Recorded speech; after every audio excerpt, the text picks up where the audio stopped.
제3국 정상회담이 다음 주 네덜란드 헤이그에서 개최되는 해관보 정상회의 기간 중 열립니다. SK텔레콤은 어제 서비스자재로 피해를 본 고객 560만 명에게 10배의 보상을 하기로 했습니다. 서울 동대문의 랜드마크를 표방한 동대문 디자인 플라자가 착공 5년 만에 개관했습니다. 지난해 한류 공연을 관람한 외국인 관객의 발길이 사상 처음으로 마이너스로 돌아섰습니다. 안녕하십니까. 센 경제 현장의 정혜림입니다. 코스피 지수가 엘리언 쇼크에서 벗어나 1930선 안착에 성공하면서 마무리가 됐습니다. 자세한 마감 소식 증권부의 조민규 기자 연결해 알아보도록 하겠습니다. 안녕하십니까? 안녕하세요. 네, 오늘장 기분 좋게 마감을 했는데요. 마감 소식부터 전해주시죠. 네, 코스피 지수가 미국 경제 지표 호조에 1930선 위로 올라섰습니다. 21일 코스피 지수는 전날 대비 0.80%, 15.42포인트 상승한 1934.94포인트의 거래를 마쳤습니다. 현지 시간으로 20일 발표된 미국의 2월 경기 선행 지표는 전달 대비 0.5% 증가해 작년 11월 이후 최대치를 기록하며 시장 전망치인 0.2%를 크게 웃돌았습니다. 한파와 폭설의 영향에도 불구하고 미국의 경기 회복세가 견고한 것으로 나타나면서 국내 증시에도 긍정적으로 작용했습니다. 투신을 중심으로 한 기관이 912억 원어치를 순매수하며 지수 상승을 이끌었습니다. 반면 외국인은 657억 원, 개인은 308억 원어치를 팔았습니다. 업종별로 보면 운송장비와 운수창고, 철강금속, 기계, 전기전자 등이 각각 1% 넘게 크게 올랐습니다. 반면 통신업은 0.69% 하락했고 의약품도 0.66% 내렸습니다. 시가총액 상위 종목 중에서는 SK하이닉스가 4.74% 올랐고 기아차와 현대차도 각각 2%대의 상승률을 기록했습니다. 반면 네이버가 1.35% 밀렸고 한국전력도 소폭 하락했습니다. 특히 전날 통신장애 사고의 여파로 SK텔레콤이 2.34% 하락했습니다. 이날 유가증권 시장의 거래량은 2억 4,572만 주, 거래대금은 3조 3,735억 원을 기록했습니다. 모처럼 국내 증시가 기분 좋게 큰 폭으로 오르긴 했지만 외국인의 매도세는 여전합니다. 최근 10거래일 동안만 살펴보더라도 2조 원이 넘는 매물을 쏟아내고 있는데요. 어떤 종목들을 주로 팔았고 어떤 종목들을 사들였습니까? 네, 외국인이 국내 증시에서 지난 열흘간 2조 원 넘게 주식을 매도하면서 수출주는 팔고 실적 개선이 기대되는 내수주는 대거 장바구니에 담은 것으로 나타났습니다. 21일 한국거래소에 따르면 외국인은 지난 10일부터 이날까지 유가증권 시장에서 10거래일 연속 순매도하며 총 2조 381억 원어치의 주식을 내다 팔았습니다.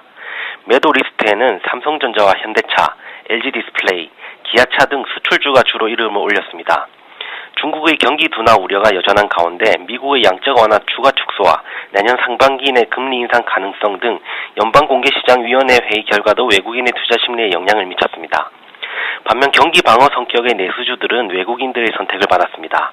같은 기간 외국인은 한국항공우주 주식을 457억 원어치를 사들였고 이마트와 한국전력, 신세계, 아프리카TV, SM 등에도 대거 러브콜을 보냈습니다.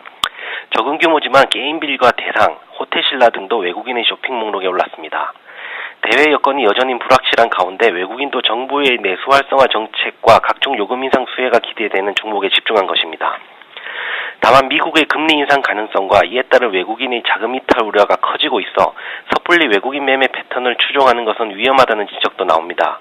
류용석 현대증권 투자전략팀장은 현재 중국의 경기 둔화 우려로 경기 민감 대형주를 사기에도 부담스럽고 내수주 역시 최근 주가가 크게 오른 상황이라며 특정 주체의 매매보다는 주가 순자산 비율이 낮으면서 개별 모멘텀이 존재하는 종목 위주로 대응하는 것이 바람직하다고 조언했습니다. 네.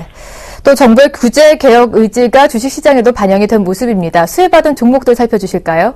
네, 박근혜 대통령의 강한 규제 개혁 추진이 주식시장에 활력을 불어넣었습니다. 21일 주식시장에서는 사물인터넷과 정보보안, 자동차 튜닝 관련주들이 규제 혁파에 대한 수혜 기대감으로 급등했습니다. 한국전자인증은 가격 제한폭까지 오른 3,815원의 거래를 마쳤고 효성 ITX도 상한가를 기록했습니다. S넷 등 사물인터넷 관련주들도 전날 제1차 규제개혁 장관회의 및 민간합동규제개혁 점검회의에서 박 대통령이 사물인터넷 관련 규제를 개혁하라고 지시한 것에 고무돼 일제히 상승했습니다. 아이핀과 전자결제 관련주도 공인인증서와 액티브X 폐지가 공론화되면서 강세를 보였습니다. 이루온 서울신용평가, 이니텍 등 아이핀 관련주들은 이날 나란히 가격 제한폭까지 치솟았습니다. 전자결제주인 KG모빌리언스와 다날도 각각 4.40%, 5.94% 오르며 강세를 보였습니다. 생계형 자동차 튜닝 종목 역시 정부의 규제 완화 추진 소식에 상승세를 탔습니다. 최근 4거래일 연속 하락세였던 헤스보는 이날 상한가로 반등했고 디젠스와 대유신소재 등도 일제히 상승 마감했습니다. 전날 서승환 국토교통부 장관이 규제개혁 점검회의에서 생계형 자동차 튜닝을 전면 허용하겠다고 밝힌 것이 주가에 긍정적으로 작용했습니다. 금융투자업계의 한 관계자는 정부의 강한 규제개혁 드라이브 추진에 주식시장이 뜨겁게 반응하고 있다면서 대통령이 규제개혁에 워낙 강한 의지를 갖고 있는 만큼 수혜를 받을 것으로 보이는 종목들의 주가도 강하게 반등하는 모습을 보일 것이라고 전망했습니다. 네, 잘 들었습니다. 지금까지 증권부의 조민규 기자와 함께했습니다. 오늘 말씀 고맙습니다. 고맙습니다.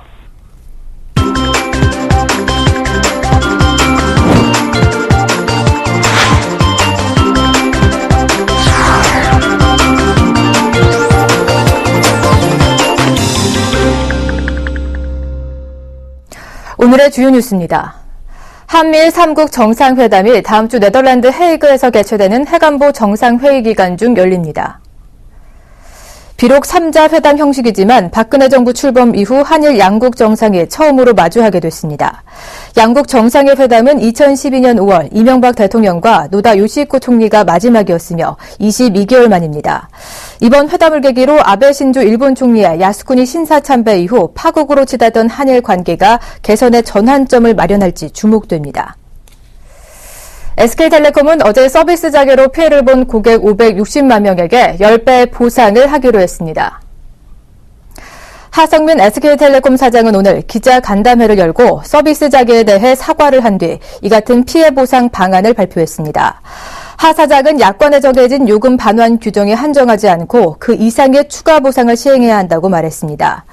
SK텔레콤 약관은 고객 책임 없이 3시간 이상 서비스를 제공받지 못하면 기본료와 부가 사용료의 6배 해당하는 금액을 배상받을 수 있도록 규정하고 있습니다. 배상 금액은 다음 달 요금에서 자동 삭감됩니다. 서울 동대문 랜드마크를 표방한 동대문 디자인 플라자가 착공 5년 만에 개관됐습니다. DDP는 옛 동대문 운동장을 허문 62,700제곱미터 부지에 총 면적 86,600제곱미터, 최고 높이 29m, 지하 3층과 지상 4층 규모로 4,840억 원이 들었습니다. 건축계 노벨상으로 불리는 프리츠커상을 받은 자하 하디드가 3차원 설계를 했고 크기와 모양이 다른 알루미늄 패널 45,133장이 사용됐습니다. 박원순 서울시장은 5천억 원이 투자된 프로젝트지만 서울 도심 창조 산업의 중심지로서 향후 20년간 13조 원에 달하는 생산과 고용 효과를 가져올 것이라고 강조했습니다. 지난해 한류 공연을 관람한 외국인 관객의 발길이 사상 처음으로 마이너스로 돌아섰습니다. 한국문화관광연구원에 따르면 한류 공연의 대표작인 난타, 점프, 미소 등을 관람한 외국인 관객이 지난해 141만 8천 명에 그쳐 전년보다 12.5% 줄었습니다. 한류 열풍에 힘입어 고속 성장하던 외국인 관객의 발길이 꺾인 것은 이번이 처음입니다. 지난해 한국을 찾은 외국인 관광객이 1,217만 명으로 전년보다 9.3% 증가한 것을 고려하면 감소폭이 더 큰 것입니다. 연구원은 한류 공연은 외국인 관광객 1,000만 명 시대를 여는 데 기여한 고부가 관광 상품이라며 공연 관광 전반에 대한 재점검을 통해 질적 성장을 꾀해야 한다고 지적했습니다. 신용평가사 피치가 러시아에 대한 서방의 경제 제재와 관련해 국가 신용등급 전망을 부정적으로 낮췄습니다. 러시아의 국내 총생산 성장 전망치는 올해 1% 미만, 내년은 2% 미만으로 낮췄습니다. 이번 결정은 우크라이나 위기와 러시아의 크림반도 병합 강행에 대한 미국과 유럽연합 경제 제재의 영향을 받은 것입니다. 이 피치는 러시아의 지난해 경제 성장률이 1.3%로 둔화되고 투자가 위축되는 가운데 이번 제재로 경기 침체가 심화될 것으로 전망했습니다. 네, 지난 14일에 이어서 662개의 기업들이 오늘 일제히 주주총회를 개최를 했습니다. 두 번째 주총대회였는데요.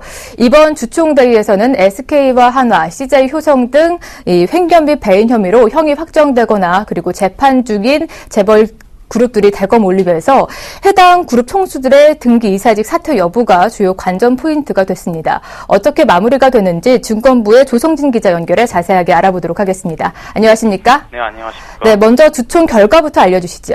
네, SK와 하나, CJ 등 주요 기업 총수들이 21일 열린 주총에서 일제히 등기 이사직을 내려놨습니다. 횡령 배임 혐의로 검찰 수사를 받아오다 최근 형이 확정된 데 따른 것입니다. 최근 실형을 받은 최태원 SK그룹 회장은 SK 주요 계열사 등기이사에서 물러났습니다. 이미 지난 14일 SK와 SK이노베이션, SK하이닉스 대표이사에서 사임하겠다는 뜻을 밝힌 터라 이번 주총에서 사임안이 통과됐습니다. 집행유예가 확정된 김승현 하나그룹 회장도 모든 계열사의 등기이사 직함을 내려놓았습니다. 이재현 CJ그룹 회장은 임기 만료된 CJENM과 CJ오쇼핑, CJCGV 등 3개 계열사 등기 이사직에서 물러났습니다. 아직 임기가 남은 CJ와 CJ제일제당, CJ대한통운 등 등기 이사직은 그대로 유지했습니다. 효성그룹은 탈세 혐의로 기소된 조성래 회장과 장남 조현준 사장의 등기이사 재선임에 이어 삼남 조현상 부사장까지 등기이사로 신규 선임됐습니다. 롯데제과는 신격호 그룹 총괄 회장과 신동빈 부회장을 사내이사로 재선임했습니다. 네. 또 이번 주총에서는 임기가 만료가 된 사회이사들도 상당수 교체가 됐다면서요? 네, 관료와 학계 출신과 전문가를 적절히 안배했습니다. 일부에서는 경영 투명성보다 방패막이 혹은 연고인사 챙기기에 치중한 것이 아니냐는 지적이 제기됩니다. SK네트워크스는 관세청장 출신의 허용석 3.1경영연구원장을, SK하이닉스는 서울대 행정대학원 최종원 교수를 신규 사회이사로 선임했습니다. 하나는 황의돈 전 육군참모총장과 법무법인 율촌 변호사로 있는 강석훈 전 서울고등법원 판사, 노선호 전 한화증권 재무지원본부장을 신규 사회이사에 이름을 올렸습니다. 하나생명은 김장수 예금보험공사 청산회수기획부장을, 하나손해보험은 이상용 전 예금보험공사 사장을 각각 사회이사에 앉혔습니다. 롯데쇼핑은 박동열 전 대전지방국세청장을 신규 선임하고 김태현 전 대검찰청 감찰부장을 재선임했습니다. 롯데제과는 송영천 전 서울고등법원 부장판사를, 롯데칠성은 김용재 전 국세청 감찰 담당장을 각각 사회이사로 선임했습니다. 롯데케미칼 역시 대통령 민정수석 비서관을 지낸 정동기 법무법인 발운 고문 변호사를 사회이사로 모셔왔습니다. CJ는 강대영 법무법인 KCL 상민 고문과 김종률 모건대학 교수를 사회이사로 신규 선임했습니다. 네. 또 일부 예고가 됐던 이 주주들의 반란도 성과가 있었다고 하죠. 네, 경상남도 김해시 본사에서 진행된 대창 단조 주총에서는 스위스계 가치투자기관인 ND알파인이 제안한 비상근 감사 추가 선임안과 감사 보수 한도액 승인권 2건이 승인돼 눈길을 끌었습니다. 박안식 회장 등 특수관계인이 41.49%의 지분을 들고 있지만 감사 선임 시 주주당 의결권이 3%로 제한되는 등 상법 규정의 덕을 봤습니다. 이로써 대창단조는 창립 이후 처음으로 외부 감사인을 두게 됐습니다.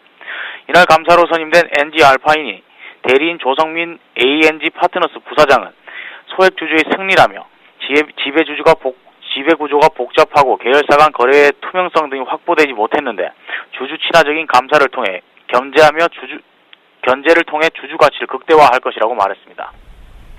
네, 잘 들었습니다. 지금까지 증권부의 조성진 기자와 함께했습니다. 오늘 말씀 고맙습니다. 네.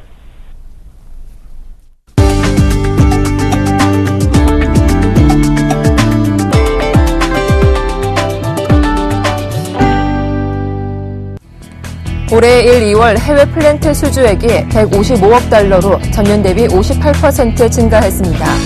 1월에는 SK건설이 9억 달러 규모의 이집트 폴리에틸렌 생산시설 공사를 수주했습니다. 2월에는 현대건설 컨소시엄이 60억 달러에 달하는 대형 정유공장 건설 프로젝트를 따내 힘을 보탰습니다.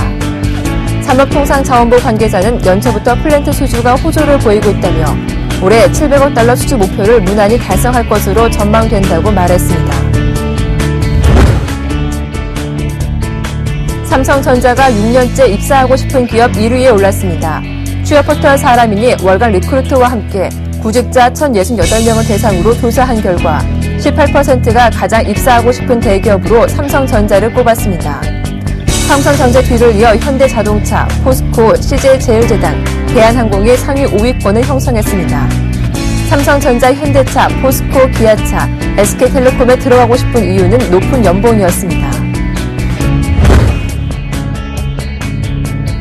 공정거래위원회가 규범은 남기고 규제는 적극 완화하겠다는 방침을 밝혔습니다. 노델의 공정거래위원장은 시장 질서 유지를 위한 공정거래법상 규범은 일반적인 규제와 다르다며 이같이 말했습니다. 규범은 원칙적으로 규제 정비 대상에서 제외하되 특정 정책의 목적 달성을 위한 규제는 적극적으로 폐지 완화를 검토하겠다는 것입니다.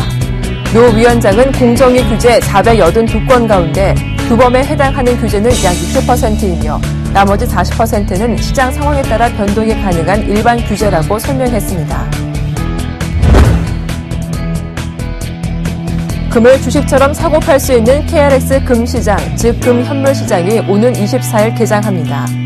한국거래소는 오늘 브리핑을 통해 KRX 금시장이 3주 동안 모의 운영을 거쳐 24일부터 순도 99.99%의 금을 거래할 수 있게 된다고 밝혔습니다.